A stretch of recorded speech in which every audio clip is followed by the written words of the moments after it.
ওর body আর attitude এতটাই দুর্দান্ত ছিল যে কেউ আর টু শব্দ করার সাহস পায় না। সিওন ততক্ষণে কনফার্ম হয়ে যায় যে ইউনিফর্ম চুরির কাজটা এই ছেলেরাই করেছে। সে সোজা তাদের কাছে গিয়ে বলে, এইসব ফালতু কাজ বন্ধ কর। अगर नहीं किया तो क्या करेगा देख लेना।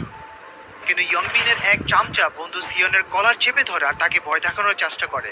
সিওনের সবচেয়ে বড় স্পেশালিটি হলো পরিস্থিতি যতই খারাপ হোক না কেন সে কখনই তার চোখ নিচের দিকে নামায় না। ভাগ্যক্রমে ঠিক তখনই একটি টিচার চলে আসেন এবং সে যাত্রায় ব্যাপারটা শান্ত হয়ে যায়। কিছুক্ষণ পর সিওন নিজের রুমে পড়াশোনায় ব্যস্ত। এমন সময় দরজায় নক হয়। দরজা খুলতেই সে দেখে সামনে সুহো দাঁড়িয়ে আছে।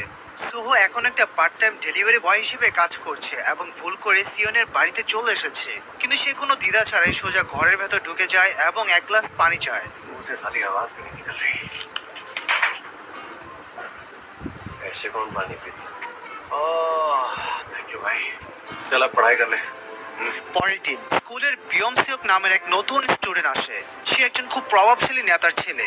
প্রথম দিনে ইয়ংবিন আর তার বন্ধুরা বিয়মসিওকের উপর ইমপ্রেশন জমানোর জন্য তার কাছে পৌঁছায়। কিন্তু তারা গিয়ে বসেছিল সিওনের সিটে। সিওন এসে পরিষ্কার গলায় বলে, আমার সিট খালি কর। ইয়ংবিন তো এই সুযোগটারই অপেক্ষায় ছিল সিওনকে মারার জন্য। नहीं हटता। हट जाओ साले, तुझे तेरी औकात दिखानी पड़ेगी। কিন্তু আবার সো মাঝখানে এসে বাগড়া দেয়। সে হাই তুলে বলে, আরে চুপ কর তোরা, আমাকে একটু ঘুমাতে দে। আর সবাই একদম সুরসুর করে নিজেদের জায়গায় ফিরে যায়। সন্ধ্যাবেলা ইয়ংবিন তার বন্ধুদের নিয়ে ডিস্কোতে পার্টি করছিল। সিওনের মনোবল ভেঙে দেওয়ার জন্য ইয়ংবিন আর তার গ্যাং এবার এক জঘন্য প্ল্যান করে। তারা ঠিক করে যে শুধু ধমকানো বা বোলিং করা যথেষ্ট নয়, এবার তারা স্ট্রাইক করবে সিওনের সবচেয়ে বড় উপর। তাদের নতুন প্ল্যান ছিল সিওনকে ড্রাগস দিয়ে তার এক্সাম নষ্ট করে দেওয়া, যাতে তার কনফিডেন্স পুরোপুরি ভেঙে চুরমার হয়ে যায়। এই জঘন্য কাজের জন্য ইয়ংবিন তার একজন কাজিনের কাছ থেকে কিছু ফ্যান্টানিল ড্রাগস আনায়। আর এই নোংরা মিশনে তার নতুন ছেলে বিয়মসিওককে জোর করে ফাঁসিয়ে ফেলে। বিয়মসিওককে ব্ল্যাকমেল করে বলে যে যদি তুই আমাদের সাহায্য না করিস তবে আগের স্কুলে তোর সাথে যা হতো এখানেও ঠিক তাই হবে।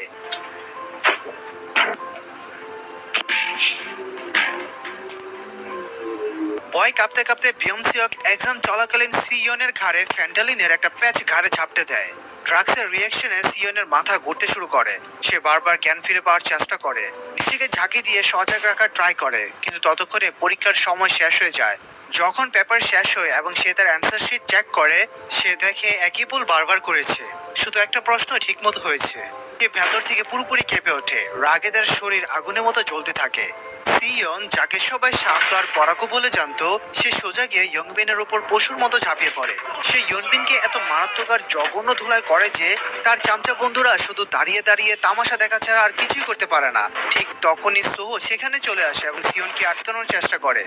সে বলে, অনেক হয়েছে ভাই। কিন্তু সিয়নের চোখে তখনও রাগের আগুন দাউ দাউ করে জ্বলছিল।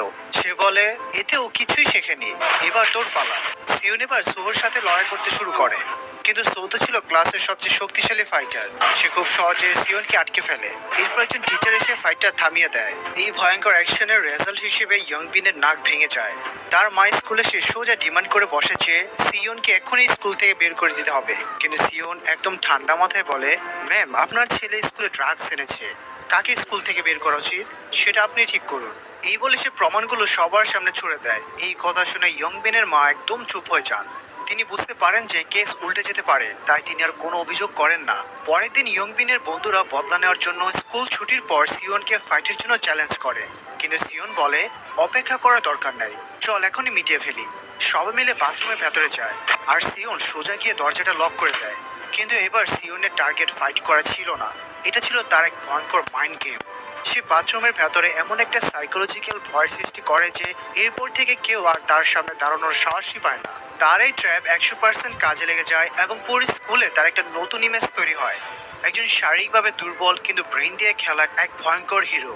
এদিকে হসপিটালে শুয়ে ইয়ংবিন তার সেই কাজিনকে কল করে। সে এবার সিওনকে উচিত শিক্ষা দেওয়ার জন্য ওই কাজিনকে হার করতে চায়। অন্যদিকে সিওর আর শুয়োর মধ্যে আস্তে আস্তে গভীর বন্ধুত্ব গড়ে উঠতে থাকে। প্রথমে ফাইট, তারপর কথাবার্তা, আর এখন দুজন বেশিরভাগ সময় একসাথে কাটায়। পুরো স্কুলে গুজব ছড়িয়ে যায় যে এই দুজন এখন বেস্ট ফ্রেন্ড। এর মাঝেই বিয়মসিওক সিওনের কাছাকাছি আসতে চায়। কিন্তু সিওন তাকে মুখের ওপর বলে দেয়, আমার সাথে বন্ধুত্বের অ্যাক্টিং করবি না।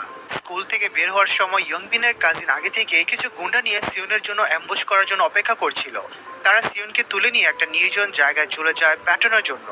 ভিউমসিওক দূর থেকে ঘটনাটা দেখে ফেলে এবং সে 1 সেকেন্ডও দেরি না করে সোকে খবর দিতে দৌড়ায়। প্রথমে সো যেতে চায় না, সে বলে আমার সব ঝামেলায় জড়ানোর কোনো ইচ্ছে নেই। কিন্তু তখন বিউমসুক তাকে টাকার অফার দিয়ে বসে। টাকার কথা শুনে সো রাজি হয়ে যায় এবং দুজনে মিলে সিওনকে রেস্কিউ করতে বেরিয়ে পড়ে। এই ফাঁকে সিওনের উপর মারাত্মক হামলা শুরু হয়ে গেছে, কিন্তু সে এতই ব্রিলিয়ান্ট যে পরিস্থিতি নিজের দিকে ঘোরানোর জন্য সে সাথে সাথে একটা স্ট্র্যাটেজি বানিয়ে ফেলে। তার প্ল্যান একদম পারফেক্টলি কাজ করে এবং সে একা হাতেই সবাইকে বোকা বানাতে শুরু করে।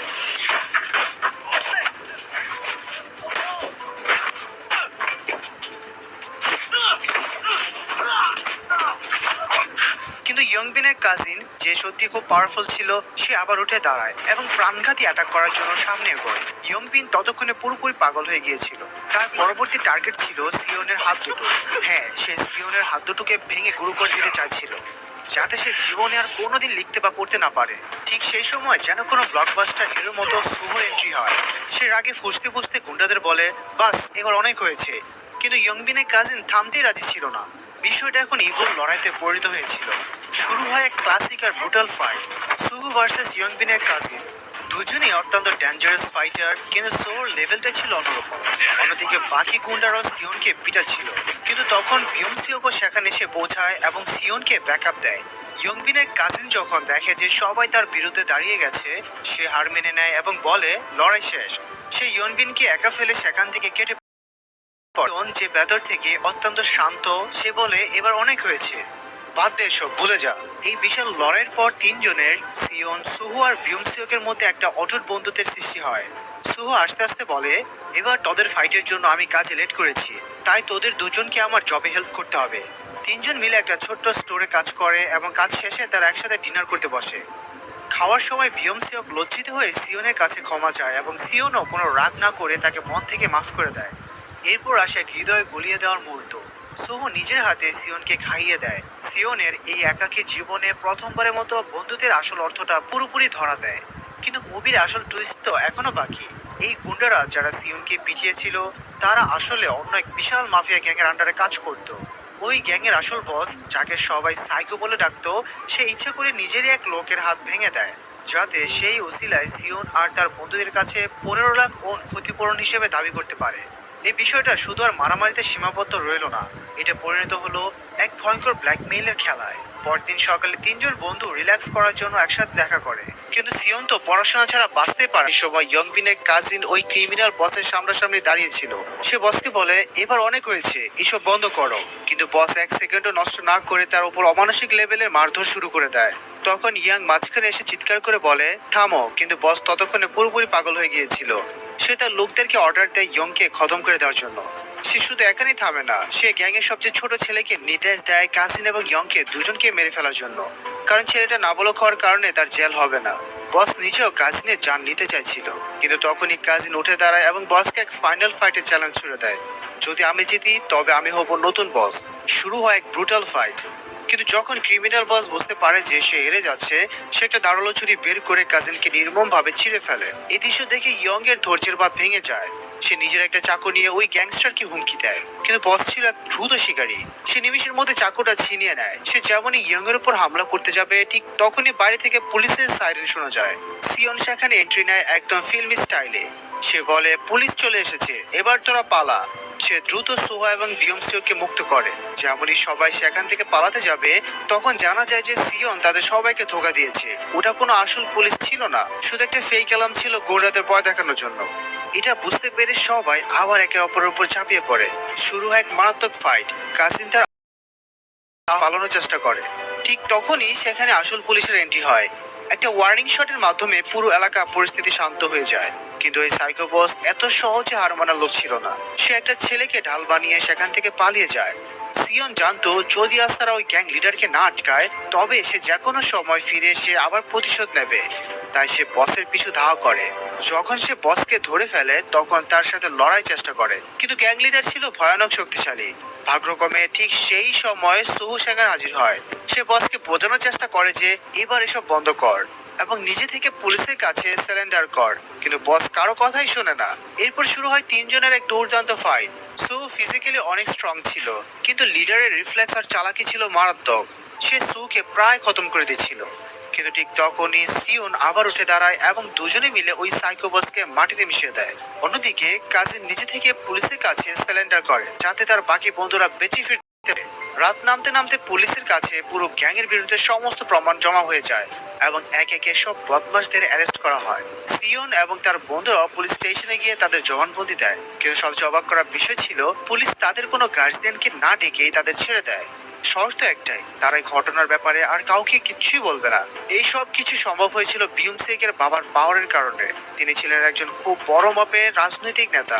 নিজের পলিটিক্যাল ইমেজ বাঁচানোর জন্য তিনি টাকার জোরে সবকিছু ধামাচাপা দিয়ে দেন। এরপর মুভিতে আসে এক নতুন আর ভয়ঙ্কর মোড়। বিয়মসিওক ওই ক্রিমিনালদের সাথে দেখা করতে যায়। বসের সেক্রেটারি তাকে জানায় যে বিয়মসিওকের বাবা তাকে বদলা নেওয়ার জন্য নির্দেশ দিয়েছে। কিন্তু সেক্রেটারি যখন বিয়মসিককে শেখাতে যায় যে কিভাবে মানুষকে মারতে হয়, বিয়মসিকের হাত পা কাঁপতে থাকে। সে মাথা ঘুরে রুম থেকে বাইরে বেরিয়ে যায়। অন্যদিকে হসপিটালে সিওন আর ওই মেয়েটি সোর সাথে দেখা করতে যায়। সোহ জানায় যে সে এখন অনেকটাই সুস্থ এবং কাল তাকে রিলিজ করে দেওয়া হবে। তখন মেয়েটি মজা করে বলে যে সে সিওনকে ডেট করছে, তাই সোর তাকে এত ঘোরাঘুরি করে দেখা উচিত না। কিন্তু সো আস্তে আস্তে বলে এমন কিছুই না। সিওন যখন তার বাড়িতে ফেরে, সে দেখে পুরো বাড়ি ফাঁকা।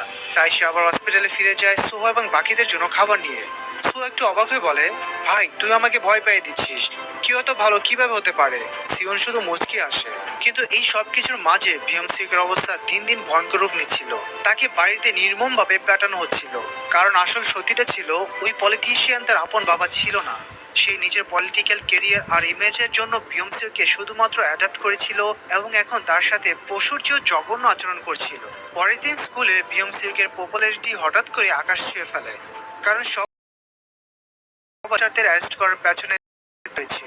কিন্তু তার বন্ধুরা যখন তাকে ইয়ং এর ব্যাপারে কথা বলে, তখন বিয়মসিকের মনে হতে থাকে যে ওই মেয়েটা আস্তে আস্তে তার জায়গাটা দখল করে নিচ্ছে। সে যখন সোর ইনস্টাগ্রাম চেক করে, তখন তার ভেতরে চরম জেলাসি কাজ করতে থাকে। খুব শীঘ্রই সে জানতে পারে যে সোর বার্থডে আসছে এবং ইয়ং তার জন্য একটা সারপ্রাইজ পার্টি প্ল্যান করছে। কিন্তু বিয়মসিওক রেগে গিয়ে বলে দেয় এর কোনো দরকার নেই। দিন যত এগোতে থাকে, বিয়মসিওকের মনে হতে থাকে যে ইয়ং তার সব বন্ধুদের কাছ থেকে কেড়ে নিচ্ছে। একদিন তারা যখন কারাওকেতে যায়, বিয়মসিওক সবার মনোযোগ পাওয়ার জন্য অতিরিক্ত চেষ্টা করতে থাকে, কিন্তু রেজাল্ট একদম উল্টো হয়। ঠিক সেই সময় তার দেখা হয় তার পুরনো স্কুলের সেই ক্লাসমেটের সাথে, যারা তাকে আগে জঘন্যভাবে বুলি করত।